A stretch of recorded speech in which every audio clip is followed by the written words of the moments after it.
BJP నాయకులు గౌరవ మన rural MLA doctor R Vijay sir గారి మీద చేసినటువంటి వ్యాఖ్యలు అది కరెక్ట్ కాదు. మరి వాళ్ళ స్థాయిని మించి మాట్లాడడం అనేది కరెక్ట్ కాదు. మరి ఎమ్మెల్యే గారి గురించి చెప్పాలంటే ఒక ఎమ్మెల్సీ పదవి అధికారంలో ఉండి 3 సంవత్సరాల నుండి వదులుకున్నటువంటి వ్యక్తి, ఉద్యమం చేసినటువంటి వ్యక్తి. మరి ఆయన గురించి వేరే రకంగా మాట్లాడితే మరి అది మీకే వదిలేస్తున్నాం, కరెక్ట్ కాదు. ఎందుకంటే ఒకసారి ఎమ్మెల్యే గురించి చెప్పాలనుకుంటే చాలా చెప్పచ్చు, కానీ మరి ఆ విధంగా ఆయన ఒక ఇటుకబట్టిల ఎమ్మెల్యే ఆ విధంగా చెప్పేసి బీజేపీ వాళ్ళు వాళ్ళ స్థాయి మనిషి మాట్లాడుతున్నారు. మరి బీజేపీ వాళ్ళకు మేము అడుగుతున్నాం, మీరు మీ కేంద్ర ప్రభుత్వం కావచ్చు, మీ ఎక్కడ కూడా ఈ తెలంగాణకు చేసినప్పుడు అభివృద్ధి లేదు. మరి గత మీరు కూడా రేపు మాపైతే 1 year కాలం అవుతుంది, 10 నెలల అవుతుంది. గతంలో కూడా మీరు 10 సంవత్సరాలు ఇప్పుడంటే మరి మేము చాలా చెప్తున్నాం. మీరు ఇప్పుడు మొన్న 8 మంది పార్లమెంట్ సభ్యులు మరి తెలంగాణకు ఏం తీసుకొచ్చారో మీరు ఒకసారి ఆలోచన చేయాలా. ఇలా బీజేపీ పార్టీ దక్షిణాది రాష్ట్రాలపైన మొత్తం చిన్న చూపు చూస్తుంది. ముఖ్యంగా తెలంగాణ కావచ్చు, ఇక్కడ ఉన్నటువంటి దాంట్లో మనం ₹1 కట్టే ట్యాక్స్కు వాళ్ళు మనకు కేవలం 47 పైసలు మాత్రమే నిధులిస్తుంది. మరి అదే గుజరాత్ కావచ్చు, అదే బీహార్ కావచ్చు, అదే ఉత్తరప్రదేశ్ కావచ్చు, వాళ్ళు ₹7-8 ఇవ్వడం జరుగుతుంది. అది ఇక్కడ మరి ఈ మన బీజేపీ ఎంపీల వైఫల్యమా? మరి ఏదో మీరు ఆలోచన చేసుకోవాలి. తెలంగాణకు తీసుకొచ్చినటువంటిది ఏం లేదు.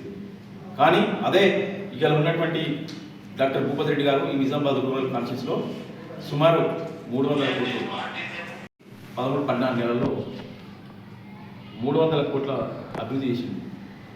మేము దానికి మీకేమన్నా చర్చ వేది కానీ ఎక్కడైనా సిద్ధంగా ఉంటాం, ఆధార్ కోసం చూపిస్తాం, ఎక్కడెక్కడనేది ఆ 300 కోట్లు చూపిస్తాం. కానీ మీరు ఏం చేశారు అన్నది మా అందులో చారణ కూడా చేయలేరు. కాబట్టి మీరు మాట్లాడద్దు, ఎమ్మెల్యే గురించి మాట్లాడదు అని మేము ఒకసారి మీకు తెలియపరుస్తున్నాం. దయచేసి ఇక నుంచి అయినా ఎమ్మెల్యే గురించి మరి కాంగ్రెస్ పార్టీ గురించి మాట్లాడే నైతిక హక్కు లేదని మేము మన తెలంగాణ అసెంబ్లీలో బీసీ పెంపు రిజర్వేషన్ బిల్లు పాస్ అయినందుకు 42% చేసినందుకు గౌరవ ముఖ్యమంత్రి గారికి, ఈ కాంగ్రెస్ పార్టీ ప్రభుత్వానికి, ముఖ్యంగా మా ఎమ్మెల్యే గారికి ధన్యవాదాలు తెలుపుతున్నాం. మరి కాంగ్రెస్ పార్టీ బీసీ కులగణన అని చెప్పేసి ఒక మాట చెప్పారు. ఆ మాట కట్టుబడి మరి సర్వే చేయించడం, అందులో మొన్ననే గతంలో 90.4% అయితే మిగతాది కూడా మళ్ళీ ఆన్లైన్లో మళ్ళీ కూడా నిర్వహించారు. అది అయిపోయిన తర్వాత నిర్లక్ష్యం చేయకుండా వెంటనే అసెంబ్లీలో బిల్ పాస్ చేయడం చాలా అభినందనీయం. 42% రేపు బీసీకి ఇచ్చినందుకు మండల కాంగ్రెస్ పార్టీ తరఫున మేమందరం కూడా ఈ ప్రభుత్వానికి ధన్యవాదాలు చెప్తున్నాం. అదేవిధంగా మరి నిన్ననే మనం చూసాము, ఎస్సీ వర్గీకరణ కోసం సుప్రీంకోర్టు తీర్పు వచ్చిన ఒకే గంటలో రేవంత్ రెడ్డి గారు మరి అసెంబ్లీలో దాని గురించి మాట్లాడడం ఈ దేశ చరిత్రలోనే తెలంగాణ మొదటి అడుగు వేసింది. మరి మేము అడుగుతున్నాం బీజేపీ వాళ్ళకు, మీ 17-18 రాష్ట్రాలని చెప్పుకుంటారు కదా, ఎక్కడైనా మీరు దానికి తెలంగాణ విధంగా ఏ అసెంబ్లీలో మీరు తీర్మానం చేసిరా?